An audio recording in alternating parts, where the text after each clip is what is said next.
அம்மாவின் சீக்ரெட் சமையல் டிப்ஸ் பார்க்கலாமா?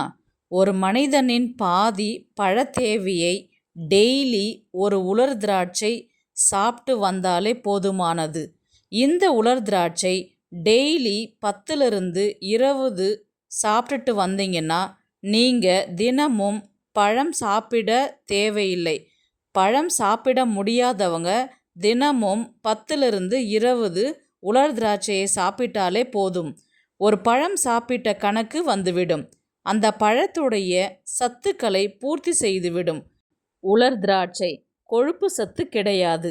இதனால இதை தாராளமாக சாப்பிடலாம். இதில் நிறைந்துள்ள சத்துக்கள் என்ன என்று பார்க்கலாமா? Protein, glucose, vitamins and minerals சத்துக்கள் நிறையவே இருக்கு இந்த உலர் திராட்சை.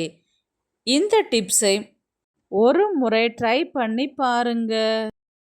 இந்த வீடியோ பிடிச்சிருந்த லைக் பண்ணுங்க, ஷேர் பண்ணுங்க, சப்ஸ்கிரைப் பண்ணுங்க.